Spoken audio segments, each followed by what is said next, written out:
On this episode, I'm joined by Dr. Stephen Mitchell. Stephen teaches English at Covenant Day School in North Carolina, and he has a PhD in humanities from Faulkner University. Stephen has written a literary apologetics article for the Christian Research Journal, and it's called Humanity Crucified, Hemingway and the Human Condition. Stephen, it's good to have you on. Thank you, Melanie. It's good to be here. Well, I'd like you to explain for our listeners who Ernest Hemingway was. He was a 20th century writer, but why don't you tell us a little bit more about him? Sure. So Ernest Hemingway probably, could be thought of as one of the anchor authors of American modernist literature. Born right as the century was turning over in 1899, he stands as a kind of quintessential 20th century American writer, especially up through the middle of the 20th century. He did win the Nobel Prize in Literature in 1954, so there was worldwide recognition of his work. And he was something of he was a journalist as well as a fiction writer. He wrote The Sun Also Rises, which looks at some characters post-war. He wrote Farewell to Arms. He wrote For Whom the Bell Tolls. And all of these were especially good, I think, at capturing a strange hopelessness that is turned sort of back around to justify action and effort in this world. And there's a long history, apparently, in his family of depression. He struggled with it. He did end up committing suicide, shot himself in the head when he was in his early 60s. So what makes Ernest Hemingway compelling as a writer himself? Yeah. As you suggested yourself, and what I always think is the first and best reason for reading anybody, and that is just that his works are good. And by that I mean they're artistically good, they're well crafted, and there is something just pleasing about reading a well-crafted work. But they're compelling because they're true, and I mean something particular by that, because I don't, of course, share Hemingway's what I understand to be his worldview, but they're true, and this is, I think, what we have to ask of writers. They are true to the world as that writer is able to see it. What do you think that's compelling about his work that would be of interest to Christian apologists? Sure, and this will relate a bit to even just what makes him compelling as a writer, but Hemingway was very, very, very conscious, I think, that he was writing in a post-Christian world. He faced squarely, I think, the implications of that for the world. And so I think for people interested in apologetics, it is always helpful to be able to talk clearly about what the options are if indeed the claims of our faith are not true. So to see clearly sort of what the other possibilities are, what the other options are, are they compelling? Do they actually account for all of human desires and human existence as we know it? So here's an example. And we'll talk about this again in several of the other novels, but Hemingway really does seem to present a world in which death is it.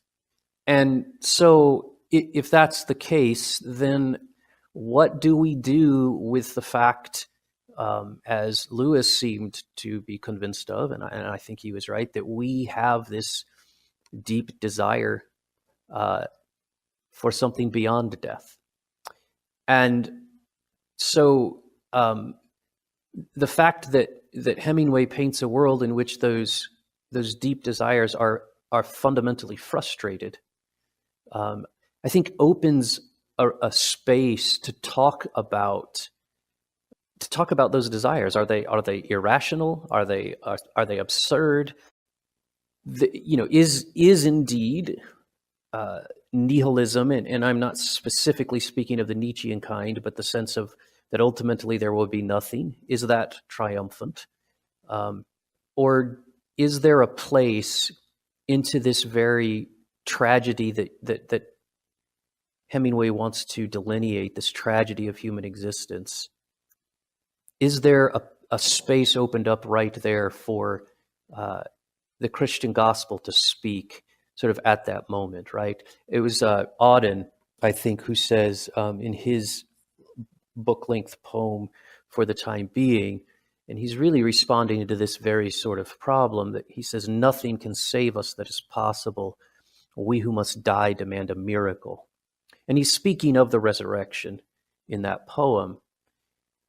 And so one of the things that Hemingway's work does is at the very least, it helps you understand. It throws into stark relief the hope that the resurrection offers, because it doesn't sugarcoat what existence, the dark final defeat, if you would, of all humanity and all of humanity's aspirations and hopes, if there is no resurrection. So it makes the choice pretty stark. Again, he's not making arguments because he's telling stories. He's not, making a philosophical argument, but he is telling stories from a philosophical position for sure. And I think telling stories that are true to that philosophical position, and that therefore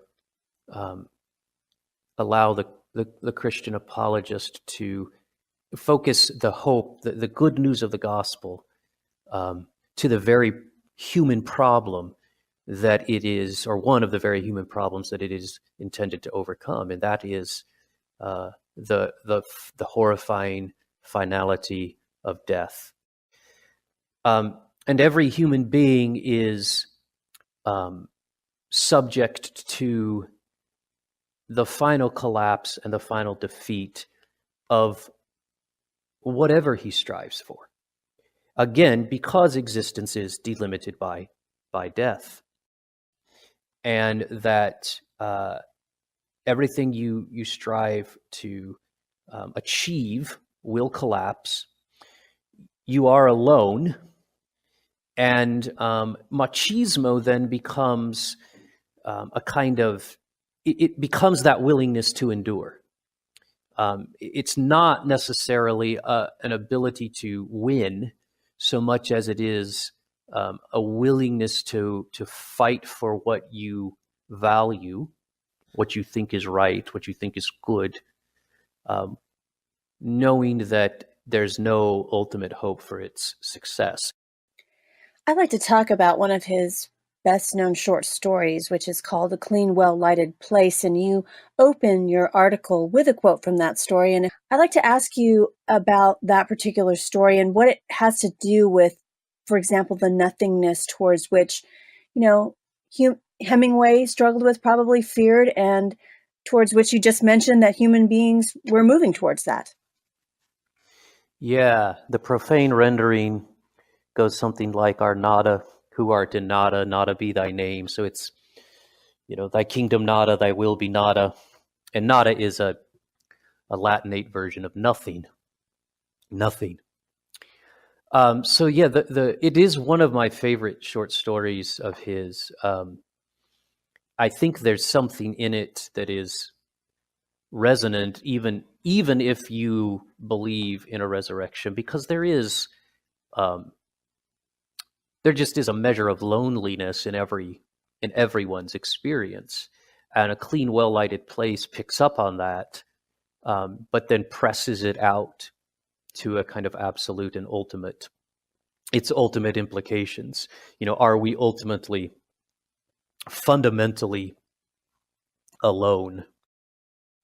And so the clean, well-lighted place becomes, I think, Hemingway's image for everything that humans do to give structure, permanence, light, and meaning to our existence. It is surrounded by darkness, as the cafe is the cafe that the man sits in is surrounded by the darkness of the night, and it lights. It's there for a while. You remain in it as long as you can, but of course, you're going to be ejected eventually. So human striving, whatever it is that we build, whatever sort of attempts to build a meaningful world, whether that is political, whether that is romantic, whether that is artistic, it's like this cafe that sits here casting on itself this bright light. We dwell within that light as long as we can, but that light itself is engulfed in and surrounded by a darkness that it really can't fundamentally and finally overcome. So we like to live in these clean, well-lighted places. We like to hide. I think there's a sense that, at least when we're young, we like to hide from the implications of meaninglessness that awaits us in death, if indeed death is the final collapse of everything that we strive for, because it is the final collapse of us, because there's nothing after it. And so the clean, well-lighted place, just very gently, I think, shows that sadness, and the hope. The hopelessness. It's there. He sees human beings trying to establish some sort of a meaning, some sort of wholeness to their existence, trying to achieve something, not just in terms of career or records. Santiago isn't vainly ambitious, to have lives of meaning. And the struggle is incredibly poignant. For Hemingway, it's incredibly important, but it also